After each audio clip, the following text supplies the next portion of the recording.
हालो season 1 episode 9। इससे पहले कि सभी एपिसोड के लिंक डिस्क्रिप्शन में हैं। अगर वो वीडियोस नहीं देखी हैं तो पहले उन्हें जाकर देखिए। एपिसोड शुरू होता है और हम देखते हैं कि मास्टर चीफ को होश आ गया है और जब उसकी आंख खुलती है तो वो देखता है कि पूरा का पूरा फ्लीटकॉम बर्बाद हो चुका है और माँ के कीस्टोन को लेके भाग चुकी है। अब जब मास्टर चीफ माँ को रोकने के लिए जा रहा होता है तभी रिज और वैनिक काय और मास्टर चीफ को गन पॉइंट पर ले लेते हैं और उन्हें रोकने की कोशिश करते हैं, लेकिन तभी वहाँ पर जेकब आ जाता है जो सभी स्पार्टन्स को सच्चाई बताते हुए बोलता है कि अगर तुम्हें किसी को मारना चाहिए तो मुझे मारना चाहिए, क्योंकि मैंने डॉक्टर कैथरीन के साथ मिलकर तुम जैसे बच्चों को किडनैप करवाकर और तुम्हारे क्लोन्स को तुम्हारी जगह पर रिप्लेस करवाकर तुम्हें स्पार्टन बनाने के लिए बचपन से तैयार करने की कोशिश करी और मेरी वजह से ही तुम अपने परिवार से हमेशा हमेशा के लिए दूर हो गए। तो अगर किसी को मारना है तो मुझे मारो। अब जेकब की बात सुनने के बाद फिर से सभी स्पार्टन एक साथ हो जाते हैं। वहीं मिरिंडा अपने डैड की सच्चाई जानने के बाद उनसे नाराज हो जाती है। अब इसके बाद हम देखते हैं कि एक तरफ तो मास्टर चीफ, रिज और वैनिक माके को पकड़ने के लिए जाते हैं, वहीं काय डॉक्टर कैथरीन को अरेस्ट करने के लिए जाती है। लेकिन जब तक रिज, वैनिक और मास्टर चीफ उस एलियन शिप तक पहुंचते जो उन्हें मिला था, तब तक माके उस एलियन शिप को लेकर फ्लीटकॉम से भाग चुकी थी और अब उनके हाथ से कीस्टोन का पहला हिस्सा भी निकल चुका था। वहीं दूसरी तरफ काय डॉक्टर कैथरीन के उड़ते हुए शिप के ऊपर भागते हुए कूद जाती है और फिर उसके बाद शिप की छत को तोड़कर उसके अंदर घुस जाती है और शिप के अंदर घुसने के बाद वो गुस्से में डॉक्टर कैथरीन से सवाल करते हुए पूछती है कि मेरा असली नाम बताओ क्या है, मेरी पहचान क्या है और मैं हूँ कौन। डॉक्टर कैथरीन जवाब में काय को शांत करने की कोशिश करती है, लेकिन काय शांत होने की बजाय और भड़कने लगती है। और अब इससे पहले कि डॉक्टर कैथरीन काय को शांत कर पाती, उससे पहले ही अडून काय के सर पर एक रॉड देके मारता है, जिस वजह से काय को गुस्सा आ जाता है और वो अडून को ऊपर उठाकर जमीन पर दे मारती है, जिस वजह से अडून की मौत हो जाती है।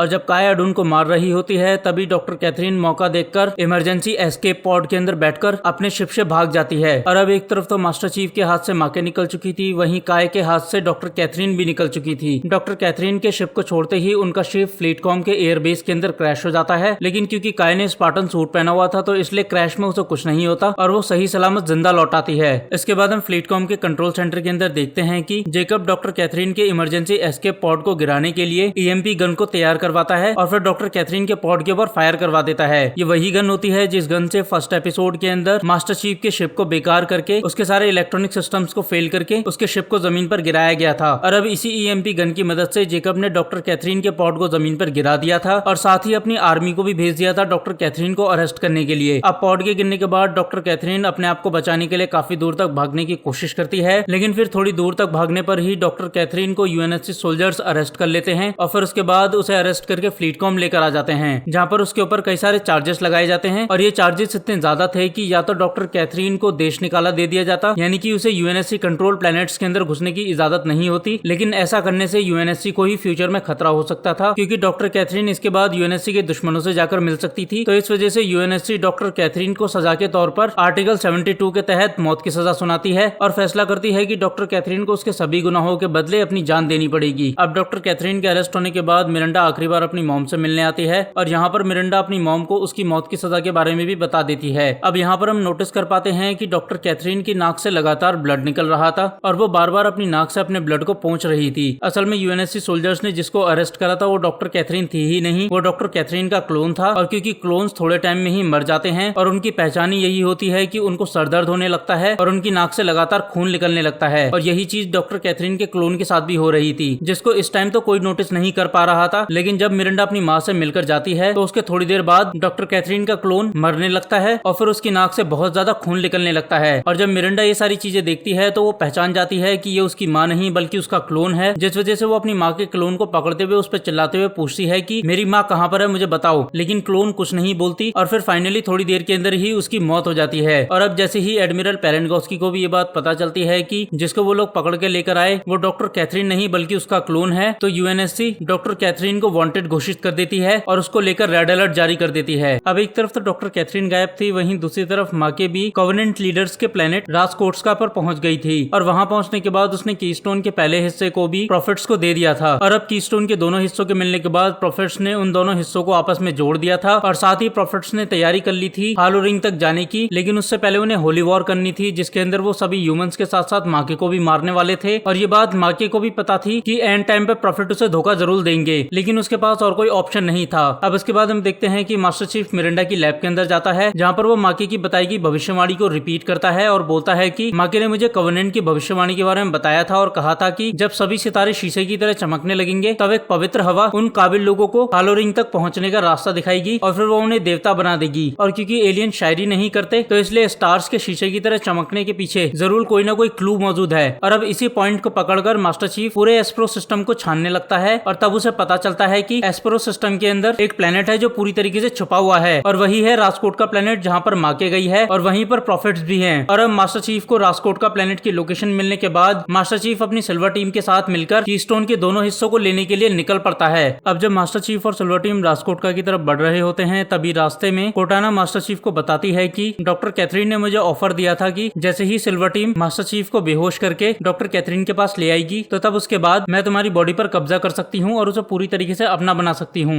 मास्टर चीफ कोटाना की बात सुनकर उससे पूछता है कि अगर तुम मेरी बॉडी को हासिल करके उसे कंट्रोल कर सकती हो तो तुमने ऐसा पहले क्यों नहीं किया। कोटाना मास्टर चीफ के सवाल का जवाब देते हुए बोलती है कि मुझे शुरू से ही आपकी बॉडी को कंट्रोल करने के लिए ही डिजाइन किया गया था, लेकिन अगर मैं पहले आपकी बॉडी को कंट्रोल कर लेती तो आर्टिफैक्ट एक्टिवेट नहीं होता। मास्टर चीफ कोटाना की बात सुनकर उससे बोलता है कि और क्योंकि अब डॉक्टर कैथरीन के पास माके आ गई थी तो इसलिए मैं किसी काम का नहीं रहा था। कोटाना मास्टर चीफ की बात सुनकर हाँ में जवाब देती है, जिसके बाद मास्टर चीफ कोटाना से पूछता है कि तो जब तुम्हें मेरी बॉडी पर कंट्रोल करने के लिए ही डिजाइन किया गया था और डॉक्टर कैथरीन तुम्हें ऑफर भी दे रही थी मेरी बॉडी पर कंट्रोल करने का, तो तुमने उस ऑफर को एक्सेप्ट क्यों नहीं किया। कोटाना मास्टर चीफ के सवाल का जवाब देते हुए बोलती है कि मैंने माना कि मुझे आपकी बॉडी पर कंट्रोल करने के लिए ही डिजाइन किया गया था, लेकिन मुझे सीखने के लिए भी डिजाइन किया गया था और मैंने आपसे सीखा कि जिस चीज को डॉक्टर कैथरीन इंसानों के अंदर से खत्म करना चाहती है वही इंसान की सबसे बड़ी ताकत है और वो ताकत है इमोशन, अपने लोगों के लिए लड़ने का इमोशन, और यही इंसानों को सबसे अलग और सबसे ज्यादा ताकतवर बनाती है और इसी वजह से मैंने आपकी बॉडी पर कब्जा नहीं किया। अब इसके बाद हम देखते हैं कि जैसे ही मास्टर चीफ का स्पेसशिप एस्पेरो सिस्टम के अंदर एंटर करता है वैसे ही वहाँ की मैग्नेटिक फील्ड की वजह से वो शिप अजीब ही तरीके से मेल्ट होने लगता है और अजीब तरीके से जेली की तरह बैंड होने लगता है, मानो कि वो शिप मेटल का नहीं बल्कि रबर का हो और उसे किसी भी तरीके से किसी भी साइज में मोड़ा जा सकता हो। और अब अजीब ही तरीके से मुड़ते हुए और सारे झटके झेलते हुए और काफी कोशिशों के बाद finally master chief, silver team और उनका शिप सही सलामत राजकोट का प्लेनेट पर पहुंच जाता है। और अब राजकोट का प्लेनेट पहुंचने के बाद मास्टर चीफ और सिल्वर टीम राजकोट का प्लेनेट की उस लोकेशन पर पहुंच जाते हैं जहां पर प्रॉफिट और उनके सोल्जर्स थे। और अब यहां पहुंचने के बाद मास्टर चीफ और सिल्वर टीम एक एक करके सभी एलियंस को मारते हुए कीस्टोन की तरफ बढ़ते जा रहे थे। वहीं प्रॉफिट्स भी अपने ऊपर हमला होता देख राजकोटका के पहाड़ों में छुपी अपनी सारी आर्मी को अपने महल की तरफ बुला लेते हैं। और अब प्रॉब्लम ये हो गई थी कि एलियंस पे हमला करने से पहले कोटाना ने जब एलियंस की सिक्योरिटी को स्कैन करा था तो तब उसके स्कैन में सिर्फ गिने चुने एलियंस ही दिखाई दिए थे और ये वो एलियंस थे जो प्रॉफिट्स के आसपास थे, लेकिन कोटाना पहाड़ों में छुपी एलियंस की लाखों की फौज को स्कैन नहीं कर पाई थी। और अब इसी वजह से इतने सारे एलियंस के हमला होने की वजह से मास्टर चीफ और सिल्वर टीम बुरी तरीके से फंस चुकी थी। और अब मास्टर चीफ और सिल्वर टीम को इतने सारे एलियंस से लड़ने में बहुत ज्यादा दिक्कत हो रही थी क्योंकि वो सिर्फ 4 थे और उनके अपोजिट में हजारों की सेना थी और इन हजारों की सेना के साथ था एलियंस की आर्मी का लीडर भी, जिससे पहले भी मास्टर चीफ लड़ नहीं पाया था और अभी भी मास्टर चीफ को उससे लड़ने में बहुत ज्यादा दिक्कत हो रही थी। और अब मास्टर चीफ और सिल्वर टीम को हारता देख माके को बहुत ज्यादा तकलीफ होने लगती है क्योंकि वो नहीं चाहती थी कि उसका प्यार मर जाए और वो फिर से अकेली हो जाए। और अब वो मास्टर चीफ को बचाने के लिए फिर से कीस्टोन की तरफ जाती है और कीस्टोन को छू लेती है और जैसे ही माके कीस्टोन को छूती है वैसे ही मास्टर चीफ और माके फिर से हालो रिंग के अंदर पहुंच जाते हैं। और अब एक तरफ तो माके और मास्टर चीफ हालो रिंग के अंदर पहुंच गए थे, वहीं दूसरी तरफ माके के कीस्टोन के छूने की वजह से प्रॉफिट्स को हालो रिंग तक पहुंचने का मैप दिखाई दे गया था। और अब जैसे ही हालो रिंग तक पहुंचने का मैप आसमान में दिखाई देने लगता है वैसे ही सारी की सारी एलियन आर्मी उस मैप के आगे झुक जाती है और प्रॉफिट्स भी उस मैप को देखकर बहुत ज्यादा खुश हो जाते हैं। लेकिन साथ ही एलियंस फिक्रमंद भी थे क्योंकि उस मैप को रीड करने के बाद प्रॉफिट्स को पता चलता है कि ये मैप अभी भी अधूरा है और इस मैप के अंदर हालो रिंग तक पहुंचने का पूरा रास्ता नहीं है। अब इसके बाद हम हालो रिंग के अंदर देखते हैं कि माँ के मास्टर चीफ को उसके साथ ही हालो रिंग के अंदर हमेशा हमेशा के लिए रहने का ऑफर देती है और बोलती है कि मास्टर चीफ तुम मेरे साथ हमेशा हमेशा के लिए यहीं पर रुक जाओ और हम दोनों यहीं पर हमेशा हमेशा के लिए रह जाते हैं क्योंकि यही हमारा घर है। लेकिन मास्टर चीफ माके को बोलता है कि माके यहाँ पर रुकने से अच्छा है कि तुम मेरे साथ चलो और मेरे साथ रहो हमेशा हमेशा के लिए असली दुनिया के अंदर। लेकिन अब माके ना तो वापस प्रॉफिट के पास जाना चाहती थी और ना ही वो इंसानी दुनिया के अंदर जाना चाहती थी। उसने अब हालो रिंग को अपना घर मान लिया था और अब वो वहीं रहना चाहती थी। और अब क्योंकि मास्टर चीफ हालो रिंग में था तो इसलिए वो रियल वर्ल्ड के अंदर फ्रीज हो चुका था, जिसकी वजह से सिल्वर टीम एलियन से लड़ नहीं पा रही थी। और अब एक एक करके सिल्वर टीम के सभी सोल्जर्स बुरी तरीके से घायल हो रहे थे। और अब पूरी सिल्वर टीम को घायल होता देख काय मास्टर चीफ को वापस रियल वर्ल्ड में लाने के लिए माके को गोली मार देती है और जैसे ही माके को गोली लगती है वैसे ही उसका हाथ कीस्टोन से अलग हो जाता है और वो जमीन पर गिर जाती है। और अब माके के हाथ से कीस्टोन अलग होते ही मास्टर चीफ भी रियल वर्ल्ड के अंदर आ जाता है और जैसे ही वो रियल वर्ल्ड के अंदर आता है तो वो देखता है कि पूरी की पूरी सिल्वर टीम हार चुकी है और उसके आसपास इतने सारे एलियंस हैं कि मास्टर चीफ उन एलियंस से नहीं लड़ सकता, जिस वजह से वो कोटाना को बोलता है कि कोटाना मैं अपना बलिदान देने जा रहा हूँ और मेरे मरने के बाद तुम मेरी बॉडी पर कब्जा करके इन एलियंस से लड़कर इन्हें हरा देना। और क्योंकि कोटाना एक एआई थी और उसके पास पूरी ह्यूमन सिविलाइजेशन की फाइटिंग स्किल थी, तो इस वजह से उसके लिए इतने सारे एलियंस को हराना कोई खास बड़ी बात नहीं थी। अब हालांकि कोटाना मास्टर चीफ को रोकने की कोशिश करती है और उसे कहती है कि तुम्हें अपनी जान देने की जरूरत नहीं है, हम यहाँ से सिल्वर टीम को लेकर निकल सकते हैं। लेकिन मास्टर चीफ चाहता था कि सिल्वर टीम के साथ साथ वो लोग यहाँ से कीस्टोन के दोनों हिस्सों को भी लेकर जाएं, जिस वजह से मास्टर चीफ एलियंस के सामने जाकर खड़ा हो जाता है और अपनी जान दे देता है। और अब मास्टर चीफ के मरने के बाद कोटाना मास्टर चीफ के पास आती है और फिर उसके बाद उसके अंदर समाते हुए एक डायलॉग बोलती है। वो बोलती है कि चेस का गेम खत्म होने के बाद राजा और सिपाही को एक ही डब्बे के अंदर रखते हैं। ये डायलॉग कोटाना ने तब भी मारा था जब उसका जन्म हुआ था और वो फर्स्ट टाइम डॉक्टर कैथरीन के सामने अपेयर हुई थी। इस डायलॉग का सीधा सीधा मतलब यही था कि एट द एंड कोटाना और मास्टर चीफ को आपस में जुड़ना ही था और अब फाइनली वो आपस में जुड़ चुके थे। अब कोटाना और मास्टर चीफ के आपस में जुड़ जाने के बाद कोटाना अपने सारे एआई का इस्तेमाल करते हुए सभी एलियंस को हराकर अपनी शिप को लैंड करवाती है और फिर उसके बाद कीस्टोन और सिल्वर टीम को लेकर रास्कोट का प्लेनेट से निकल जाती है। और अब रास्कोट का प्लेनेट से निकलने के बाद सबसे पहले कोटाना घायल रिस के जख्म को जलाकर उसकी जान बचाती है और फिर उसके बाद शिप को उड़ाने के लिए बैठ जाती है। और अब एक तरफ तो कोटाना और सिल्वर टीम प्लेनेट रीच की तरफ बढ़ चुके थे, वहीं प्लेनेट रीच की हेरिटेज साइट पर हम डॉक्टर कैथरीन को देखते हैं जो अपनी रेगुलर डायरी के अंदर लिख रही थी कि हम इंसान एक सफर पर हैं, हम पैदा होते हैं, जीते हैं और फिर मर जाते हैं। हमारा एवोल्यूशन इतना ज्यादा अंधा है कि हम आने वाले खतरों के लिए बिल्कुल भी तैयार नहीं है, लेकिन अब समय आ गया है कि हमें सब कुछ अपने कंट्रोल में लेना होगा और हमें इंसानी सभ्यता को पूरी तरीके से बदलना होगा। हमें अपने एवोल्यूशन के पुराने तरीकों को पीछे छोड़कर नए तरीके से खुद को डेवलप करना होगा और खुद को एक ग्रेट सिविलाइजेशन बनाना होगा। और मुझे लगता है कि हालो उसमें हमारी सबसे ज्यादा मदद करेगा। मैं जानती हूँ कि अब तक काफी नुकसान हो चुका है और यकीन मानो कि आने वाले टाइम में और भी नुकसान होगा, लेकिन मुझे यकीन है कि मानव सभ्यता अपने पंख फैलाएगी और वो एक नया इतिहास लिखेगी। अब अपनी डायरी में ये सब लिखने के बाद डॉक्टर कैथरीन प्लेनेट रीच की सिटी की तरफ देखने लगती है और जब वो रीच सिटी की तरफ देख रही होती है तभी एक आदमी उसके पास आता है जो ड्रेसअप और आवाज से तो डॉक्टर कैथरीन का असिस्टेंट अडून ही लग रहा था, लेकिन शक्ल उसकी बिल्कुल अलग थी। तो यहाँ पर या तो जो अब तक हमें दिखाया जा रहा था वो अडून का क्लोन था या फिर असली अडून मर चुका है और अडून की सारी मेमोरी डॉक्टर कैथरीन ने एक अलग बॉडी के अंदर ट्रांसफर कर दी है, क्योंकि अडून और इस लड़के दोनों की आवाज और ड्रेसअप बिल्कुल सिमिलर है लेकिन इनकी शक्लें बिल्कुल अलग हैं। अब ये लड़का डॉक्टर कैथरीन के पास आकर उससे बोलता है कि डॉक्टर कैथरीन, मैंने आपके लिए रीच प्लेनेट से निकलने का इंतजाम कर दिया है, थोड़ी ही देर के अंदर एक शिप रीच प्लेनेट से बाहर निकलने वाला है जिस वजह से हमें अभी निकलना होगा। और अब डॉक्टर कैथरीन रीच प्लेनेट से निकलने के लिए उस लड़के के साथ निकल पड़ती हैं और इसी के साथ ये एपिसोड और ये सीजन खत्म हो जाता है। तो क्या होगा डॉक्टर कैथरीन का अगला कदम और कैसे करेगी वो ह्यूमन सिविलाइजेशन की मदद, और क्या माके और मास्टर चीफ सच में मर चुके हैं और कहाँ है क्वान, और ह्यूमंस के पहले हमले के बाद बदला लेने के लिए क्या करेगा कवेनेंट ग्रुप, और क्या होगा यूएनएससी का अगला कदम। इन सभी सवालों के जवाब जानने के लिए इंतजार करिए हालो के सीजन 2 के रिलीज होने का। और तब तक के लिए वीडियो को लाइक कीजिए, शेयर कीजिए और कमेंट करके बताइए कि आपको हालो सीजन कैसा लगा। और भी इसी तरीके के बेहतरीन वेब सीरीज के एक्सप्लेनेशन देखने के लिए मेरे चैनल को सब्सक्राइब कर लीजिए। मैं मिलता हूँ आपको इसी तरीके की एक और बेहतरीन वेब सीरीज के साथ। तब तक के लिए देखते रहिए we explanation movie in Hindi.